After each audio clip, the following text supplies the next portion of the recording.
Alrighty, welcome to an exciting episode of Codename New to Vero 2. Hi, I'm your presenter, Shabu Are You? And I thought I'd just share my reflections on today's Hasbro Pulse 40th Anniversary GIJoe Livestream. All in all, it was pretty entertaining. I mean, it started off with this amazing motif intro with the song celebrating GIJoe, especially catered to a real American hero line in the Sunbow series. That is a wonderful history.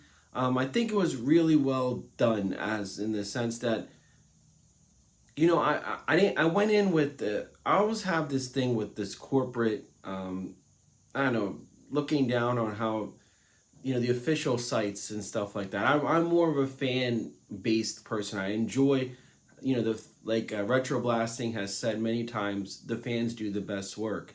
So when I check out these corporate run themes, it's kind of like with a little bit of you know, the obvious goal is to sell things. You know, that is just marketing 101. But I like the group actually.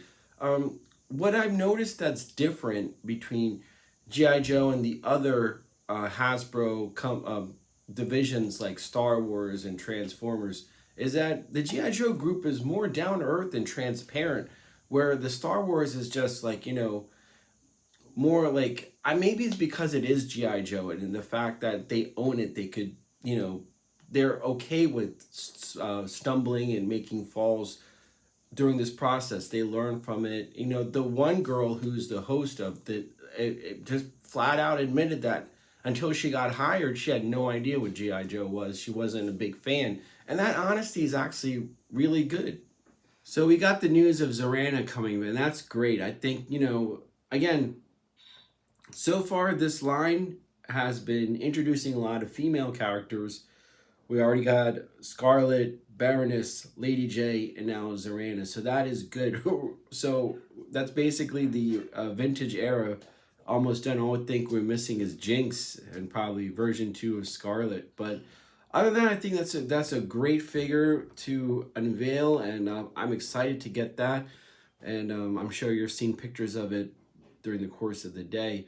So, hey, that's a thumbs up. The figure looks pretty cool. Again, these are all digital renderings. They're not actual final productions or even clay or molds or what have you. They're just all straight up using CAD programs, I'm assuming, to create these. And the next one, woo, Dusty.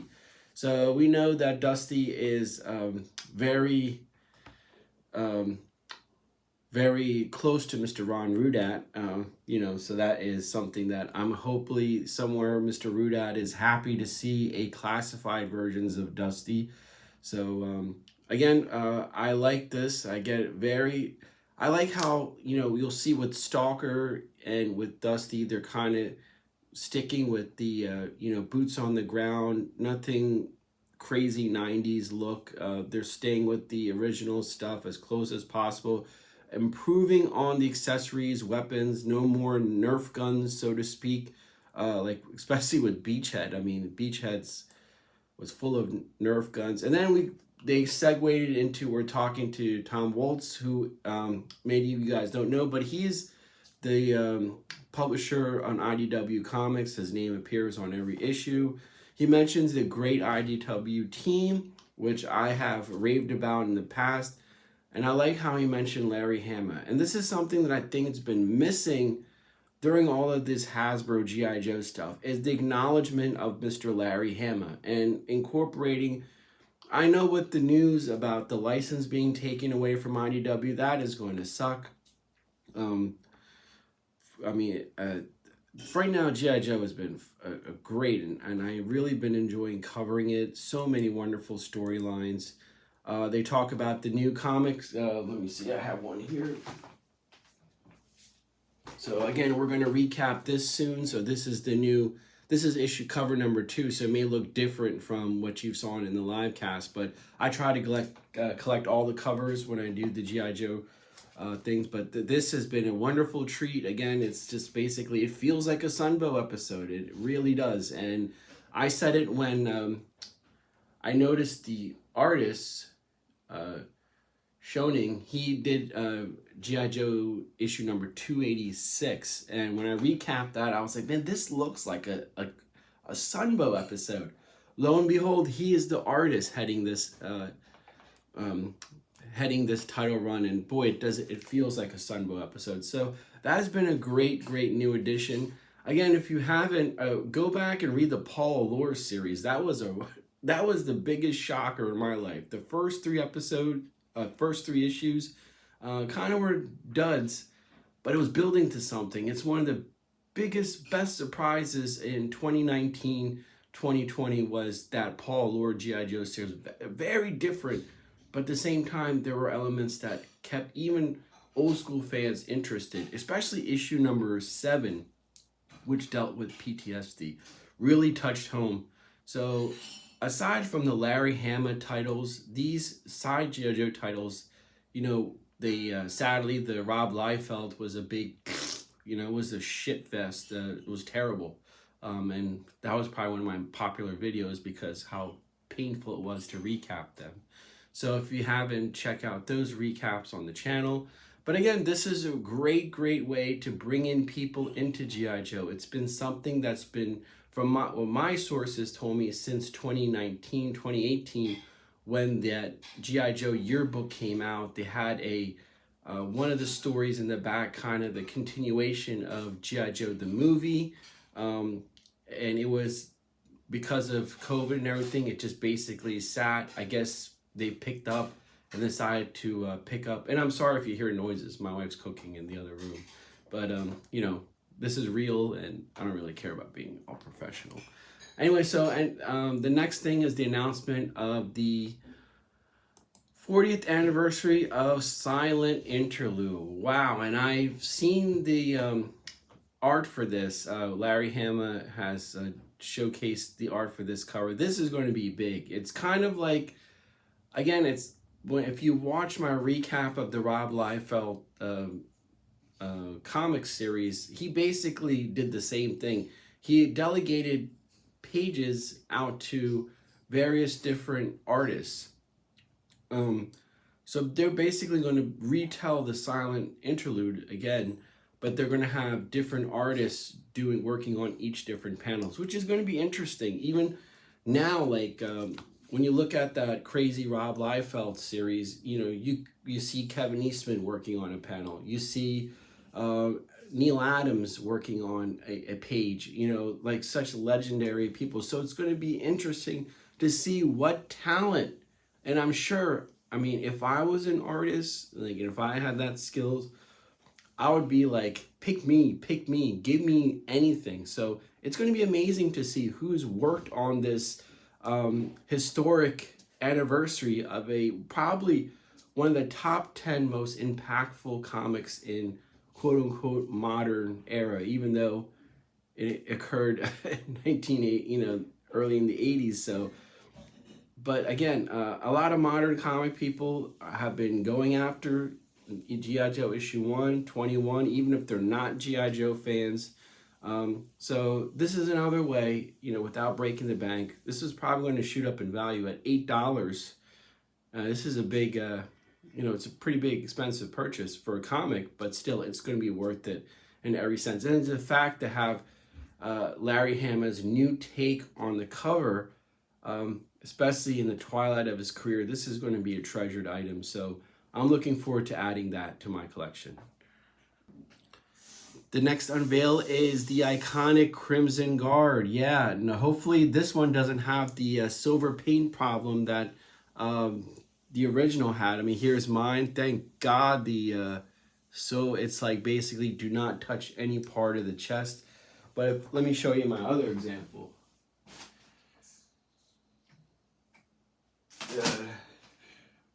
This is probably what most people have. The silver chest gone. So hopefully this new version doesn't have it. It looks beautiful, simple, clean. I like that. And, you know, and the silver applications at the right spots. It seems like the weapons are nice. It even incorporates the backpack. Again, I'll say it for the second time. These are digital renderings. They're not the final product, but at the same time, you know, they can't really fuck this up. So That's good. The next one is a surprise. Actually, the Python Patrol. Oh, where's mine? It's up there. Anyway, so the Python Patrol Cobra Trooper. Again, like, you know, it's funny because they did this because the original one wasn't really. I mean, if you watch HCC and Timur, they kind of like the Python Patrol version of the Cobra Trooper is kind of like, why did they do that? You know. So the fact that they're bringing this back and they're saying that these are going to be store exclusives with Python Patrol and Tiger Force being allocated to Target exclusives, and I think Walmart's getting some other, excuse me, sub team. So it's, you know, is this a figure that I'm gonna get? I don't know. With these Target exclusives, it's, I don't know what to do. But all right. So the next thing that they talked about is this new board game, and GI Joe. What is it called? Something Critical. Anyway, it's a board game, and I played a couple board games before, and it's kind of cool when you have like a whole bunch of people. And when you go to comic shops nowadays, maybe a lot of you old school guys don't know, but this is what like half of the comic shops are allocated to these games. So it's kind of cool. This may be another way to bring in new people into GI Joe. So I'm all for this. I'm not a big board game person. I don't know much about it, but like whenever I visit every single comic shop, you know, in the coast of Florida, whether it be like up in, even in Philadelphia or what have you, Vero, Miami, everywhere I go, Dallas, you know, I went there, they all have a section allocated to these types of games. So if this is another vehicle to introduce GI Joe, then I am all for it. The best thing about these games is there's a lot of personal, especially if you're a customizer and someone that enjoys tinkering with things. I mean, you get to paint figures and, you know, move the figures and pieces and stuff like that. So this may be another cool thing, and I'm all for that. I think that's good that this GI Joe team is smart in the sense that marketing by casting a net. I think they included like Fortnite. You've seen that. Another video game that looks like Angry Birds. I don't know what the hell it's called, but they have a Snake Eyes and a Storm Shadow figure. This is the way this is the way marketing needs to be in this modern new world. Is you got to kind of throw your properties and throw your stuff out there, and that's how like the film Adverse Rehearsal. You know, the more and more you put out there, the more it comes into this people's subconsciousness, like, oh, I know what Snake Eyes is. I know what Storm Shadow is. They're from G.I. Joe. Yeah, G.I. Joe is cool. Let me check out this, you know, so that's how you build. So I applaud them for that. That's a good marketing strategy. Next figure, Recondo Tiger Force. Wow. This is another great figure. And I like the tiger pants. I mean, I have Tiger Force, oh, they're over there. And we got Tiger Forces over there. But, you know, Tiger Force was a great way back in the day to get figures that you didn't get originally to get them again. For example, like, oh, I have Dusty here. Dusty, and where's Duke? Oh, there's Bazooka. I'll bring that out when it comes. Well, just for shits and giggles, like, since Dusty is right here, but Tiger Force, you know, the original Dusty, but let's say you know, in 1988 and 89, there's no more the original Dusty. This is a great way to get it. I would have liked the original Recondo to come out first, but at the same time, I'm not going to complain. I mean, this pretty nice figure. I love the hat. I love the black shirt. Very simple. Looks like he's going to be in the jungle here in Florida. So, you know, wrestling gators and stuff like that, you know. So that'll be kind of cool. Next one, Bazooka. Here we go. So the Bazooka figure. I like how the, again, paying homage to the original Bazooka. Yes, this is not his gun. This Bazooka has very loose. So, but still, it's a great figure. I like the, again, same type pants as Recondo, and they even acknowledge that they're reusing parts on some of these figures. So they also talk about how the sleeves go above the bicep as to not affect the articulation. I think that's what he said. But it has the Steve Grogan jersey, a little bit weathered, a little bit. I mean, you're wearing a white shirt in a freaking jungle. It's not going to come out white. Living in Florida, you sweat all the time. So that thing's going to be pretty dirty, you know, in real life. But it looks great. It's another great job. I like it. And the team, I think, I was most impressed with the gentleman in the middle. And the girl, I think they did a great job. You could tell that they care about this line, and they even kind of alluded to it, like everything they want to do this much, but when it goes up, again, if you're in business or whatever, as it goes up through the hierarchy, a lot of stuff gets shot down, a lot of stuff gets retooled, reworked. So budgeting, you have to, you know, the whole production line, the COVID line, they were very transparent in that. And I think that's I commend them for that, because those are real world problems. And we all, as adults now, we understand that. And we're seeing that. And the fact that they acknowledge those issues and still trying to, you know, go forward and present things. The GIJoe team is doing a great job. I just wish, again, my recommendation to them is work more with the IDW team and try to incorporate those new characters, because they should have one eye on the past and one eye on the future going forward, because it would benefit them because they're working for job security. So that's my recommendation to them is, like, you know, think about appealing to a younger demographic as well as appealing to this big fan base that's been around for 40 years. So we need another 40 years of this stuff. And GIJoe has all the blueprints to continue to be successful going forward. There's no reason why GIJoe should not appeal to today's youth and today's kids. But this team seemed genuine. I like the fact that they were live. They did make mistakes. It was like they were being real, and that's what I really appreciated. Now, as much as I'm, like, you know, not corporate, too keen on corporations and these focus groups and think tanks and all this other bullshit, but these three guys, they've been fixtures throughout the whole GIJoe team and presenting things for the Sky Striker. The next figure is Kimakura, aka Sean Collins, who is currently the Snake Eyes in the modern GIJoe comics after the original Snake Eyes has passed away. I kind of find it interesting that they called him Kimakura versus Sean Collins, because Kimakura was more of the Devil's Due character. I mean, even though Larry Hama brought the character over to IDW and the Real American Hero, it's really Sean Collins, and he is very much a player in today's GIJoe, assuming that mantle of Snake Eyes. And we know that, if you don't know, he is a protege of both Snake Eyes and Storm Shadow. The last brother is what he is known as. So this is really cool. I think this is a step in the right way.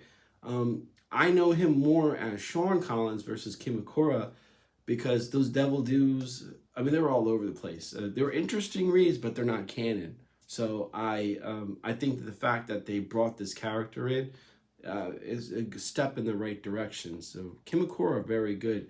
And then they have some stills of the pre-sales or from the last thing of this. Man, this Stalker looks great. I mean, I know HCC 788 is probably going to be buying like 3 of them or something like that. But this guy looks amazing. What a great, simple, old school figure. Just basic. I mean, this is what you like to see. And this was definitely, I got this in the pre-order. You know, that's cool. And then the Crimson Twins, you know, I passed on this personally. I'm not a big Crimson Twins fan. But I think these are cool. These are very nice figures. You know, they share a lot. They share some and they differ from each other at the same time. You know, obviously the scar on one and no scar on the other. But I think these are really good, and I'm glad. I think that these are going to be more readily available in stores I think what we saw like more as the classifieds have been rolling out. Like, you know, you saw more Lady J's and Flints, and more of the G.I. Joe Oregon, Snake Eye, Storm Shadow, those figures. I think even though that they're having problems, that they're improving a little bit, learning to, you know, disperse these a little bit better than they had it when they originally set out. And of course, the big news, more O-ring figures. You know, where we got the Cobra Trooper and the Cobra Officer. Again, it's funny how I picked these up by the head, as to avoid touching. Again, the officer with the silver paint app. This is the straight armed one that I have. These are going to be more of the version 1.5 with the swivel arm. I noticed that they put in a bazooka, which wasn't in the original, but still that's a pretty damn cool feature. So it's, again, more O-ring figures. So that's pretty cool. I'm excited. This one is definitely one that I pre-ordered, and I'm excited to get these to go along with the Snake Eyes and Storm Shadow that came out earlier. Where's that? So again, it's going to come in the same type of setup, but like a green box. So I'll show you that. So it's the same kind of presentation. You know, you open this up. If you haven't seen the unboxing of this already, then you got 2 packs, like, you know, like that. So definitely wonderful to have those again. And again, I'm just happy that they're, like I've said it when I was doing this episode, there was a big thing that, you know, they sent a whole bunch of molds to Fun School India, and something happened in Fun School India that, you know, that they lost them or something like that. But now with 3D printing and stuff like that, there's no excuse. You could take an existing figure, scan the shit out of it, and then you got a new mold right away. So there should be, every figure should be has the possibility of, you know, they could re-get the molds for that now. Not that they're going to do that. But it's cool to see these back. I'm excited, so I definitely added that to my pre-order. And the big one, the online exclusive only 3-pack of Cobra Vipers. This is pretty cool. Where is the original one? The back here.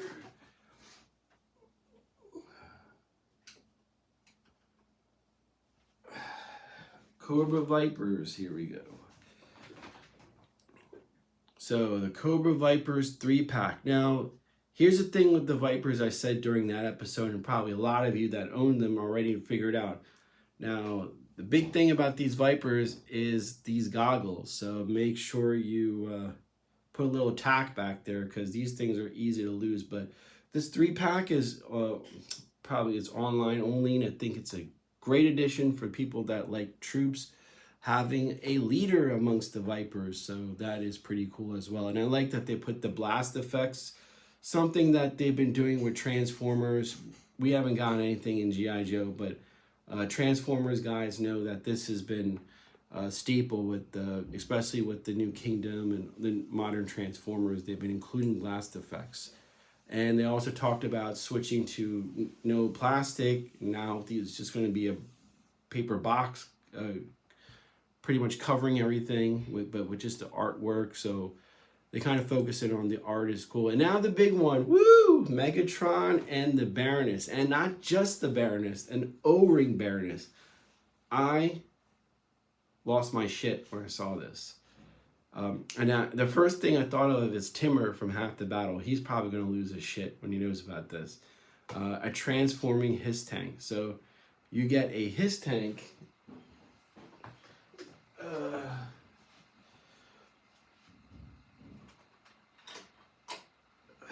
Hiss tank.